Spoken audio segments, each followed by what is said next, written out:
All right, Zatima fans, we are in the final episode. So, this will be the episode 19 review for season 2 entitled Dear Mama.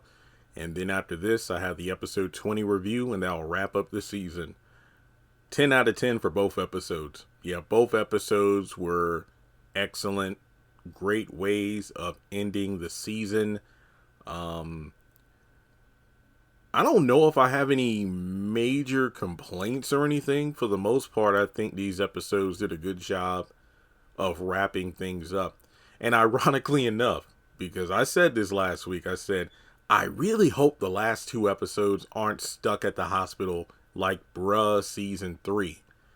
And while there were a number of hospital scenes, I think these episodes did a great job jumping from the hospital to Angela's house, and then you had Zach and Fatima leave for a little bit.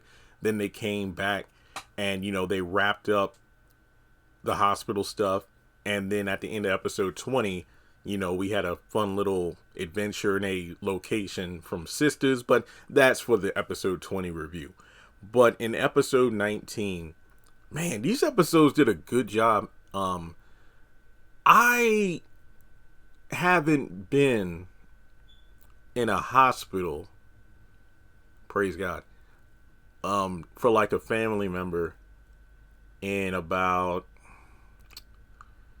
it's been a number of years. But I think the writing did a great job of capturing the experience of what it's like to be in a hospital, dealing with all sorts of emotions. Everybody's in a different state of, like the 5 stages of grief, so to speak. What it's like when it comes to the decision of life support, dealing with the billing company while you're in the midst of a tragedy. They knocked it out of the ballpark. They truly did. All right, well, that's enough of me jabbering. Let's get into the review. But go ahead and give the video a thumbs up. Please share it around. Hit subscribe and follow me on social media. Links are in the description. All right, so picking up where we left off. The doctor's telling Zach, it's not that his mom is dead. It's not that his check didn't clear. That's going to come up later. But that his mom's on life support. But she does go into the nitty gritty about it because, Zach understandably doesn't comprehend the situation. Like the doctor's telling him exactly what's going on, but it's one of those situations where I can tell that Zach isn't believing what he's hearing. So there's no brain activity. It's really not going to look good in terms of her, or the odds aren't looking good in terms of her getting back to how she was. She's just not breathing on her own, and without the life support, that's really it. So she's in a, I believe the correct medical term is a vegetative state, basically a vegetable. Jeremiah just goes all the way off on the doctor for even bringing up the thought of taking their mother off of life support. But in the midst of, him going back and forth with the doctor, and then when she's like, look, I can get security. And Fatima's like, yeah, get security. It's like, you ain't getting no damn. So basically, when he raised his voice at Fatima, Zach knocks his ass out, which I thought was funny. Even funnier is when you come back from the theme song and the doctor literally says, well, if you didn't do it, security would have done it. And again, I just, that was hilarious. It was hilarious. But, yeah, we had a little bit of stereotypical stuff written in there too, in terms of like how hospitals treat white patients versus black patients. When Jeremiah's like, oh, you said you could do everything you could do? No, you didn't, because if it was a white woman in there or a white man, you'd be doing everything you could to resuscitate her. But basically, like I said, different people are in different stages of the 5 stages of grief. So from there, Zach and Fatima go in and they see Gladys laying in the bed, and all Zach can feel is guilt because of the money that he had given her and Jeremiah to go to that therapy session. And then that led to her in the bed that she's in right now. But in the midst of this, another woman comes in and, wants to talk with Zach. But, obviously in the position that he's in, he's really not in the mood for that. So he says Fatima can talk to her. It's like, oh, well, what's the relation? That's my wife. And it's like, oh, Fatima's face is like, oh, wait, whoa. So they step outside, and basically the woman is from like the billing department, and basically says that, it's going to cost $18,000 a day to keep his mother on life support. And, there's already like over $36,000 behind, because I believe she's been on life support for a couple of days now. And, the last check, because Jeremiah said, don't worry, his brother will cover it. Fatima's like, yeah, of course he would. Zach's recent check bounced. So basically, they need to figure something out, or the the room is going to be emptied because of the fact that there are other patients that need the ICU. So Fatima, is snippy with the woman because, well, look, she said, how Fatima gets, like, when she says, you know what, I understand, I'll handle it. She's like, I don't need you to explain further. And yeah, I get it. So basically, it's one of those situations where I remember, over the years, whether it be commercials or whatever, where they do like credit card commercials or something like that, where they parody serious stuff like, one person in the back of an ambulance needs the, isn't it called the defibrillator, right? The two pads that you rub together go clear, and then it shocks the person to resuscitate them. And it says something like, oh, well, his credit card was declined, and then they just let him die. And it's kind of like, oh, dang, that sucks. But yeah, not to get too, I guess you could say, personal with this, but I think we all know people in our family or whatever. Let's say there's a loved one that's on their deathbed or they're dying. Everybody's experiencing different levels of grief. You have those who are just torn apart. You have those who are sad, but, still functional. And then, there's always the person, or, maybe people who have to be strong because, it's not just being strong for the family, but it's a sad fact that when somebody passes away, things need to be handled, whether it be funeral plans, or in this case, Gladys doesn't have insurance or anything like that. So it's a matter of, like, the hospital and all these people. Yeah, there are bills that need to be sorted out. Who's going to pay what? And I think Kev on stage on one of his podcasts, I think it was Here's the Thing, and he was talking with Angel about a conversation he had with one of his white friends who's a comedian as well. But basically, the white guy talked about how,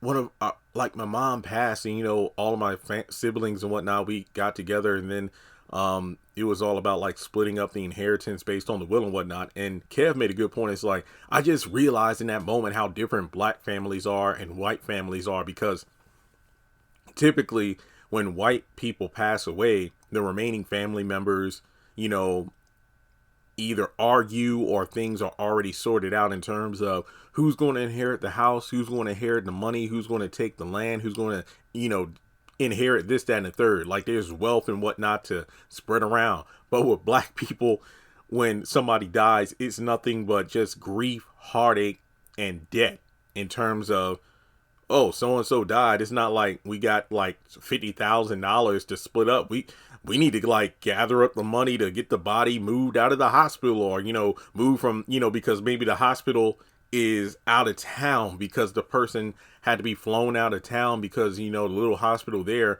didn't have, like, the resources needed to potentially save that person's life.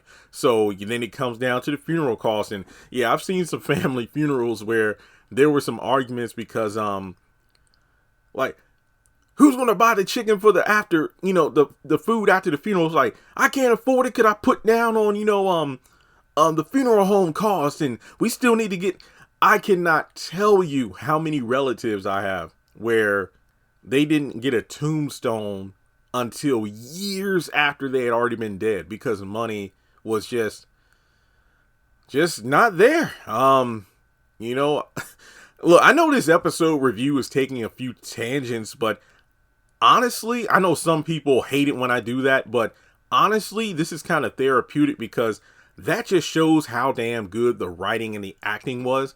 because this felt relatable. This felt relatable.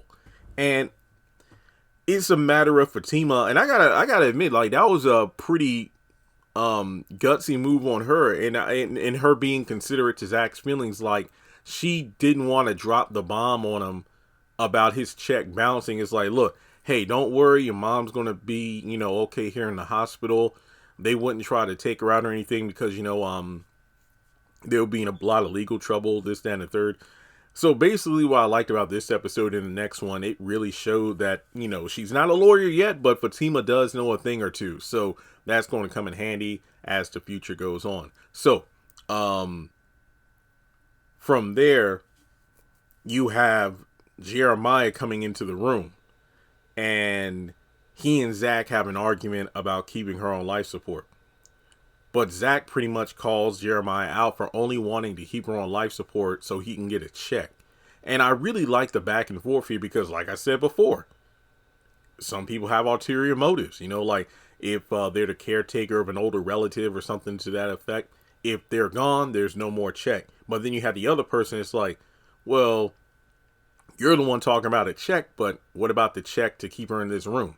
Because that's one thing I kind of wish did happen. Like, Zach was made aware of. Well, then again, he did write a check. So maybe he was indeed aware of how much the room cost because, that would have been my biggest counter.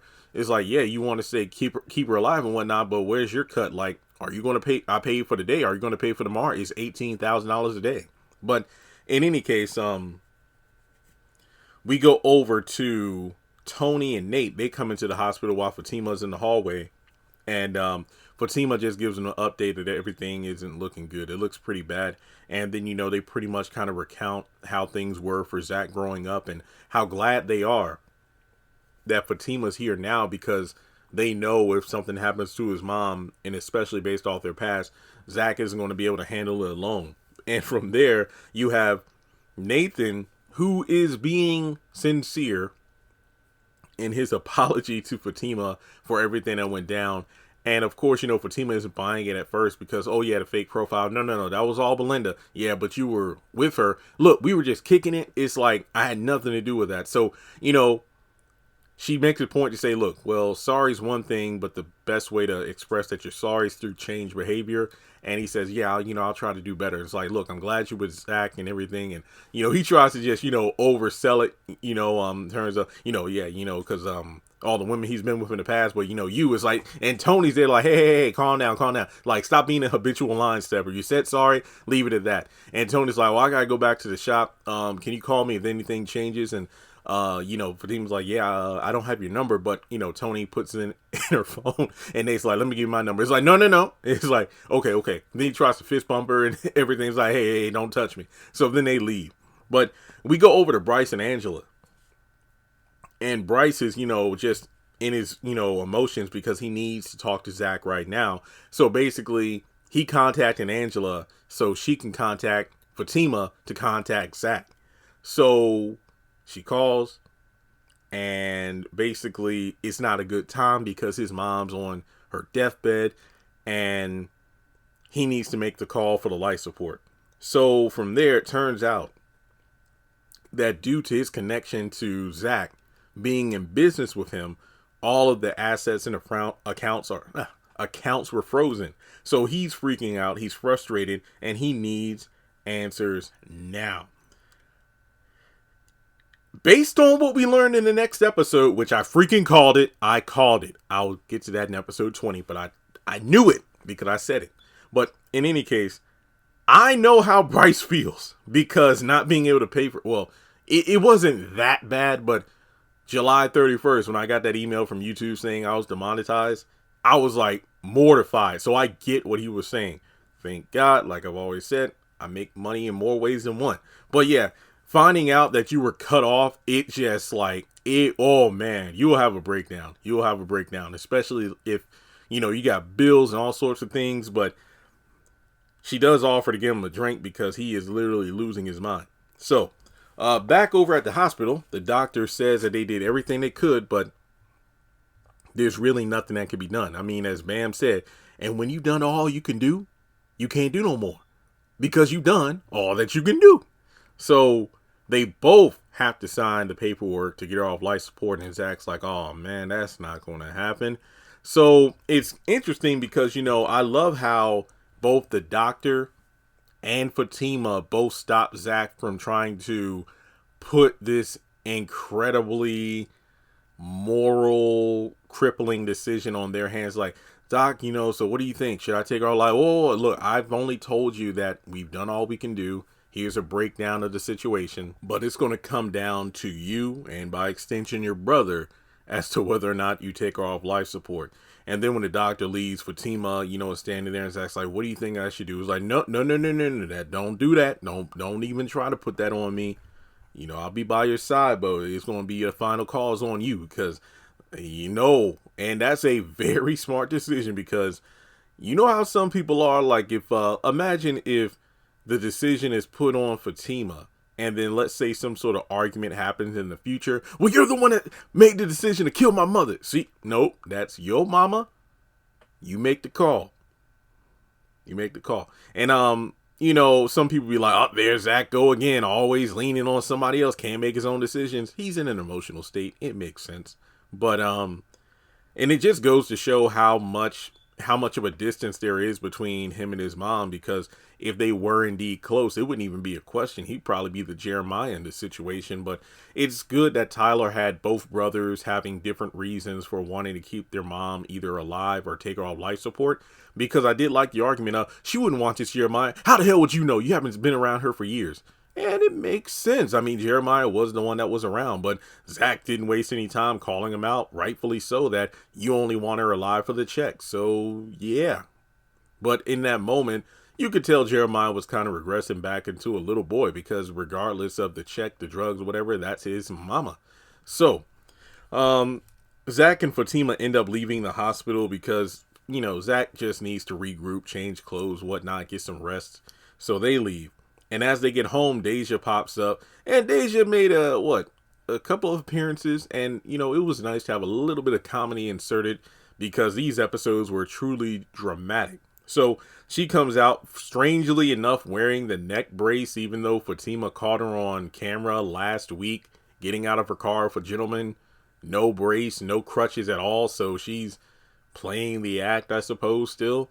But again, I guess it goes in line with the whole, okay, we got to add some comedy because this is a drama right now.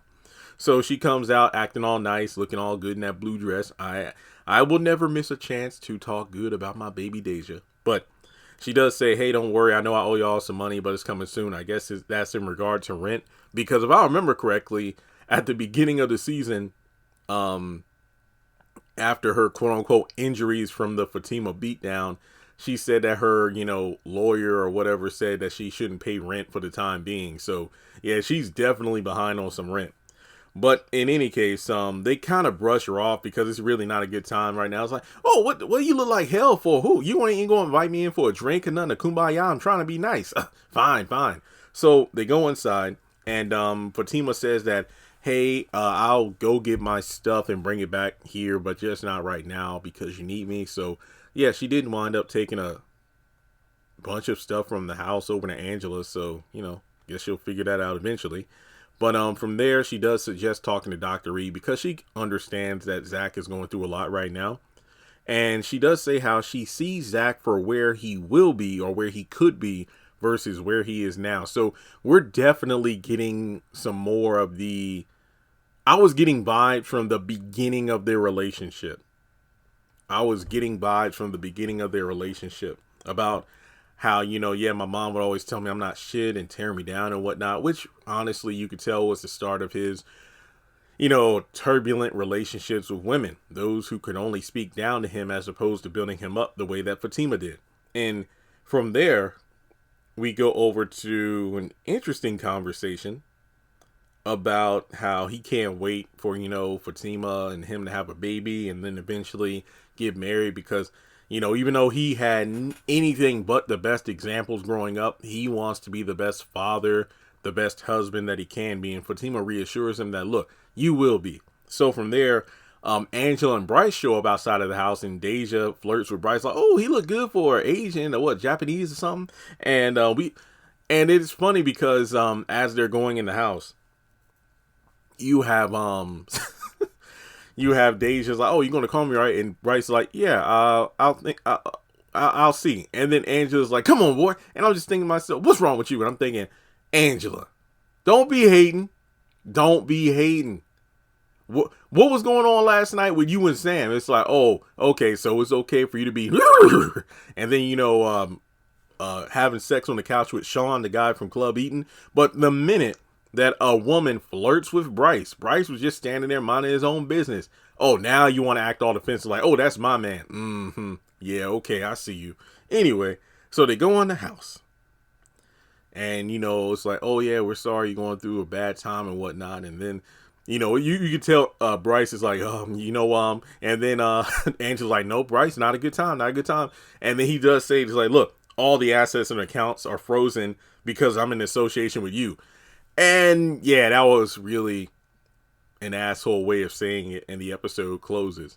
But I feel like I should stop here because I have more to say, but that's leaning into episode 20 territory. But if you can't tell by the length of this review, I liked it. It was really good. So with that being said, like and subscribe. Let me know your thoughts in the comment section below. And please check out the season finale review.